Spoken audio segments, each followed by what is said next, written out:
Olá, sejam muito bem-vindos ao canal Boas Novas Shalom. E eu quero dizer que no vídeo passado nós começamos um assunto e eu deixei meio que algumas palavras, meio que jogadas ao ar e ficou um pouco meio inconclusivo quando eu falei sobre que Isaías estava sentado sobre o globo da terra. Eu disse naquela oportunidade que o capítulo era o de número 22, mas não, o capítulo é o de número 40 e o versículo é o de número 22. Outra coisa também que eu deixei no ar e ficou meio inconclusivo é quando eu disse que o profeta Naum falou sobre carros com as suas lanternas acesas correndo sobre a praça, sobre as praças. Eu disse que o automóvel é um invento ali do ano de 1910, mas também eu estava equivocado. O primeiro automóvel que foi inventado é de 1885. Eu acho que é da linha da Mercedes-Benz, mas o ano não é 1910, é 1885. Um outro tema também que eu deixei no ar, e eu gostaria de estar trazendo ele à tona agora, é que eu disse que a Bíblia foi escrita em 3 linguagens, e que para entendermos a Bíblia nós carecemos de entender essas 3 linguagens em que ela foi escrita. Então vamos nos ater a essas linguagens. E no final eu gostaria de deixar algumas curiosidades bíblicas, que eu estava falando também sobre curiosidades bíblicas e aí o vídeo ficou meio que inconclusivo, Na minha opinião ficou assim meio que vago alguns assuntos. Então vamos nos ater. A primeira linguagem que a Bíblia foi escrita é a linguagem alegórica. E na linguagem alegórica é a linguagem que usa metáforas, que usa símbolos e tipos para expressar verdades. Você pode encontrar muito a linguagem simbólica no livro de Ezequiel. Também no livro de Apocalipse você também encontra, Eu gosto muito do livro de Ezequiel. Quando ele inicia seu livro, ele diz que estava com os cativos junto ao rio Quebar e de repente os céus se abriram e ele começou a ter visões de Deus. E naquele momento em que o céu se abriu para Ezequiel, ele nunca mais fechou novamente. Ezequiel foi um profeta que teve diversas visões e é considerado o profeta das visões, Um homem que via de olhos abertos. Onde ele estava, Deus o tomava, e mostrava coisas tremendas para Ezequiel. Então, na linguagem alegórica é isso, amados. É aquela linguagem que fala com símbolos, com linguagem de metáforas, que usa esses tipos, essas mudanças, essas nuances para poder simbolizar. Por exemplo, tipologia. Jesus, ele expressou muitas vezes, eu sou o pão vivo que desceu do céu.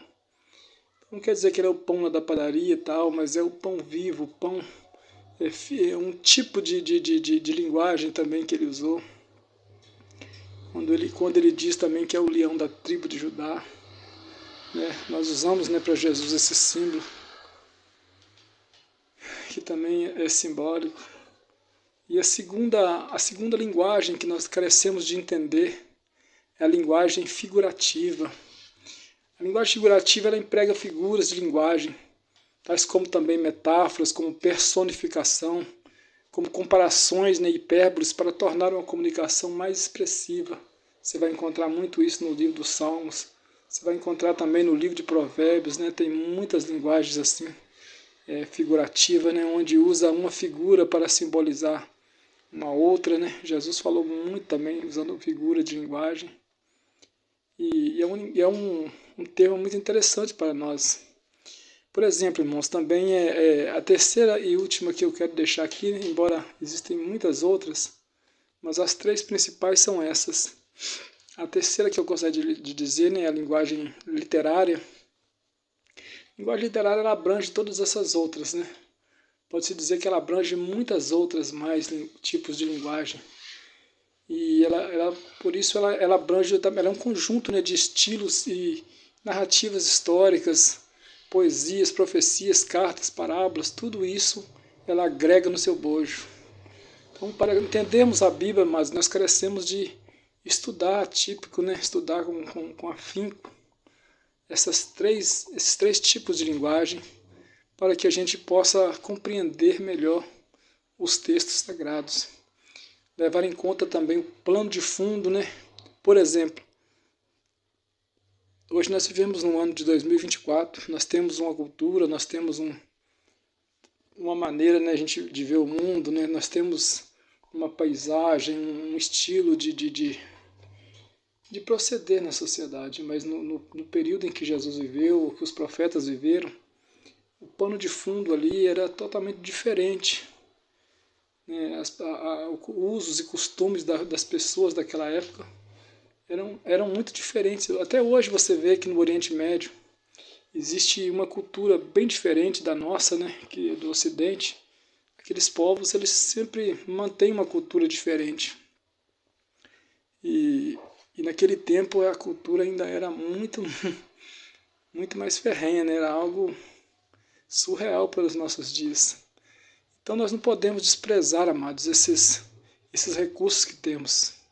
Quando você estiver estudando acerca de uma passagem bíblica, leve em conta todos esses quesitos. Olha a época que foi escrita, para quem ela foi escrita, né, e o costume daquela cidade, daquela localidade em que se passou, né, aquela passagem ali. Então tudo isso nós carecemos de entender. Amém, amados? Ok, então vamos ali falar de algumas curiosidades, né, porque eu estava até então dizendo, né, sobre alguns pormenores da Bíblia. A Bíblia ela é repleta de curiosidades. Por exemplo, nós temos curiosidades ali no Velho Testamento. Quando a gente inicia o livro do Gênesis ali, amados, a gente vai ver, né, diversas curiosidades no livro do Gênesis, no livro de Crônicas, nós vamos ver no livro de Reis, nós vamos ver nos Salmos, todos os livros do Velho Testamento nós encontramos várias curiosidades ali, coisas interessantes para nós entendermos. Por exemplo, agora eu vou falar sobre o tempo em que Moisés esteve lá no Egito. Vamos seguir, né, alguns protocolos aqui. Podemos entender que quando Moisés se apresenta ao rei e diz ao rei que o faraó da época que deveria libertar o povo, que ele era um enviado de Deus, e Deus se apresentou a faraó ali como aquele que eu sou o que sou. E outra figura de linguagem, nós podemos dizer também que Deus ele se apresenta também para os reis da terra como Jeová Sabaote. Jeová Sabaote é o Senhor dos exércitos, aquele que comanda todos os exércitos.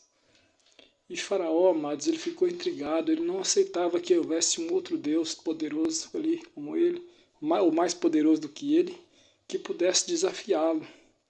Então ele propõe um desafio, endurecer o seu coração e enfrentar esse Deus. E ele não disse isso, não está escrito na Bíblia, mas com certeza ele pensou, que esse Deus mande o seu exército lá, que o meu está pronto para enfrentá-lo. E como Deus, amados, é o Senhor dos exércitos, não importa para Deus se ele vai enfrentar um rei tirano com um exército de anjos, ou com um exército de homens, ou com um exército de formigas, não importa, ele comanda todos os exércitos. E foi então que ele quis, né, testar a força de Faraó. Seria muito desleal se ele usasse ali uma ponta de dedo ali para lutar com Faraó. Seria uma luta desleal. Mas então ele resolve mandar um exército para lá. E ele manda um exército de mosca. E Faraó não resiste, amados. Faraó clama por clemência ali e não resiste. Mas logo depois endurece novamente. Deus manda ali um exército de rãs, né? E Faraó também não suporta. Então, amados, é tremendo, né? Ele não... Todos os exércitos, mais que nós consideramos mais de seres mais insignificantes, além dos gafanhotos também, a gente vê que foi demais para o exército de Faraó, foi demais para aquela nação egípcia, né? Que naquela época ali era uma nação poderosa. E eles não suportam ali quando Deus resolve enviar ali o seu exército, que nós podemos considerar bem insignificante. Ele não resiste, ele fala, olha, retira de mim, que não dá para enfrentar esse Deus. Ah, amados, é tremendo, né? E Moisés, amados, ele passou ali no... Outra curiosidade ali do Egito é que Moisés, ele passou 40 anos ali no palácio de Faraó, pensando que ele era alguma coisa. Quando foi levado ao deserto, ele passou mais 40 anos ali cuidando das ovelhas do seu sogro Jetro, para entender que ele não era nada. E quando ele retirou o povo, consegue tirar o povo do Egito, ele passa mais 40 anos ali para entender que só Deus é tudo. E só Deus é tudo, amados, em nossas vidas, né? Nos nossos projetos. Toda a nossa maneira de ser, Deus, só Deus é tudo. Então, nós devemos sempre reverenciar esse Deus. Louvado seja o nome do Senhor. Amados, e nós também, como estamos falando ali do Velho Testamento, Jesus, amados, ele sempre esteve presente em toda a Bíblia. Quando eu comecei a estudar a Bíblia, eu achava que Jesus estava presente apenas do Novo Testamento para frente, mas não. Você pode encontrar a presença de Jesus em toda a Bíblia, desde Gênesis a Apocalipse. Porém, a Bíblia nos diz que Deus, nos tempos passados, Ele nos falou pelos profetas. Mas nos dias, né, vindo à plenitude dos tempos, Ele mandou seu Filho para falar conosco. Então, lá no Velho Testamento, amados, Ele não podia se manifestar. Jesus estava presente, mas de uma forma oculta. Os estudiosos chamam essa forma oculta de teofania, ou seja, as manifestações de Deus no Antigo Testamento. Era como se eles vestissem de uma camuflagem e chegasse e apresentasse ali para os profetas, para os reis, para as pessoas da época, e como se deixasse uma mensagem ali, uma mensagem figurada, olha, estou aqui, mas não podia dizer que era ele, porque senão ele teria se manifestado fora do tempo. E em diversas vezes ele se manifestou. Nós podemos ver a manifestação de Jesus ali quando ele se apresenta juntamente com mais 2 anjos para destruir a cidade de Sodoma e Gomorra, juntamente com aquelas outras 5 cidades ali daquela região. E Abraão fez um apelo àqueles homens, àqueles anjos, em favor do seu sobrinho Ló. Ele convenceu eles a ir até a sua casa, dizendo que a sua mulher fazia um bolo maravilhoso, um carneiro assado e tal. E ele consegue convencê-los. E quando chegam lá, ele apresenta um sacrifício a um daqueles homens. E ele recebe o sacrifício. Anjo, amados, não recebe sacrifício de ninguém. Você pode ver que quando João, no livro do Apocalipse, dobrou o joelho para adorar o anjo tomou com força, levantou ele e disse assim, olha rapaz, não faz isso. Eu sou conservo teu e dos seus irmãos. Adora a Deus. Anjo não recebe adoração de homens, anjo não aceita sacrifício. Somente Deus, amado, recebe nossas orações, os nossos sacrifícios, mas os anjos, eles estão impedidos de receber tal coisa. E quando aquele ser, amados, havia um ser diferente ali entre aqueles anjos, e Abraão percebeu isso. Por isso ele oferece um sacrifício. E aquele ser recebe o sacrifício de Abraão. Um outro episódio também bem curioso é no Val de Jaboque, quando Jacó estava presente com sua família, e Jacó percebeu que entre a sua família havia alguém diferente. Ele se coloca num lugar estratégico e permite que todos vão passando. E quando aquele ser vai atravessando o val, Jacó agarra ele pela madrugada, os dois começam a lutar. E ele fala, me solta, eu não te solto, e só vou te soltar quando você me abençoar. Porque Jacó percebe que aquele ser era diferente. Ele não era como um dos seus familiares, não era como nenhuma pessoa que Jacó havia conhecido na sua época. E quando aquele ser percebe, amado, que Jacó estava disposto a tudo, mas não ia soltar mesmo, ele fere a coxa de Jacó e deixa uma bênção na vida de Jacó. Ele diz, qual é o seu nome? Jacó, então a partir de hoje seu nome será Israel. Israel é um nome bem estratégico, né, mas o príncipe, né, o príncipe do exército do Senhor, é um ser diferente. Jacó de enganador passou a ser chamado de príncipe. Então, amados, Deus, ele tem suas maneiras para nos abençoar. E Jacó percebeu que aquele ser também era diferente. E uma das formas, amados irmãos, ou seja, a única forma de você receber a sua bênção da parte de Deus, seja onde você estiver neste momento, seja o que é que você esteja fazendo, se você realmente precisa de algo da parte de Deus, perceba a presença dele. Foi assim que esses homens foram abençoados, porque eles perceberam que Jesus estava presente, ainda que numa camuflagem teofânica, se apresentando como o anjo do Senhor, mas ele estava ali presente, e eles perceberam isso.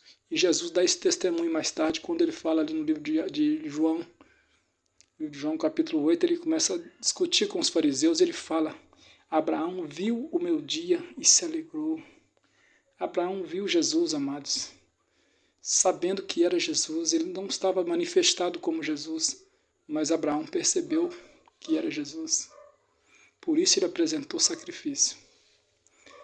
Outra cena, amado, outra cena interessante também, para nossa edificação, é quando Jesus se apresentou a Manoá e a sua esposa. Ele se apresenta a eles, diz que ela vai ter um filho, e aquele filho ia ajudar a libertar o povo de Israel. E Manoá convence ele também, chama ele e fala: olha, eu vou oferecer um sacrifício aqui. E ele faz lá e oferece o sacrifício, e quando o carneiro, quando a sua oferta está queimando, aquele ser começa a subir. Isso aconteceu lá no capítulo 13, né, amados? Do livro de Juízes. Quando a fumaça começa a subir, aquele ser começa a subir também na fumaça. E Manoá grita: olha, fala para nós o seu nome, para quando o menino nascer, nós te honremos. E aquele anjo disse para ele, lá da fumaça mesmo: olha, como perguntas o meu nome, visto que é maravilhoso. E a Bíblia vai nos dizer no livro do profeta Isaías, lá no capítulo 18, no versículo 6, ou melhor, lá no capítulo 9, né? Já estava indo para o Juízes, é o capítulo 6, verso 18. Mas Isaías é o capítulo 9, versículo 6. Quando Isaías escreve dizendo assim: um menino nos nasceu, um filho se nos deu, e o principado está sobre os seus ombros, e o seu nome será maravilhoso, Conselheiro, Deus forte, Pai da eternidade, Príncipe da paz. Mas o primeiro nome que Isaías menciona é justamente o nome que o ser dá para Manoá: maravilhoso. Amados, Deus é maravilhoso. Deus, ele sempre nos proporciona, amados irmãos, pérolas maravilhosas para a nossa edificação espiritual. Então entenda, amados, que Jesus ele estava sempre presente no Velho Testamento, sempre se manifestando ali, dizendo: olha, eu estou por aqui, tá? Eu não posso manifestar ainda, mas eu estou presente. E aí, quando veio a plenitude dos tempos, né, o menino nasceu ali na cidade de Belém, nasceu de uma virgem, como diziam os profetas, e cumpriu toda a palavra acerca da qual ele estava predestinado a cumprir, e nos deu o direito de sermos feitos filhos de Deus. E cada um de nós, amados irmãos, pode se alegrar, né, com essa dádiva recebida por Deus. Jesus nos transformou em filhos de Deus. É motivo de nós nos alegrarmos, e nos alegrarmos muito, amados, porque antes nós não tínhamos tais direitos. Éramos, a Bíblia diz, como ovelhas, cada um se desviava pelo seu caminho. Mas Ele, amados irmãos, com seu maravilhoso amor, Ele nos atraiu a Ele. E hoje nós temos essa graça. Hoje você não é mais um Zé Ninguém. Talvez lá no mundo você tinha diversos apelidos. Você era o fulano de tal, não sei das quantas. Você era o cara que era fadado ao fracasso. A mulher olhava para a mulher, não era nada. Hoje é filho de Deus. Ele faz com que ele pega, né, meus irmãos, o indivíduo lá do montouro, faz ele assentar entre os príncipes. Ele pega uma mulher lá no meio da prostituição e torna ela alegre, mãe de filhos. Só nosso Deus pode fazer tal coisa, amados. Jesus nos deu graça, né, amados irmãos, nos deu este momento precioso de estarmos juntos. Eu quero agradecer a sua presença até aqui, pedir que você se inscreva no canal, né, ative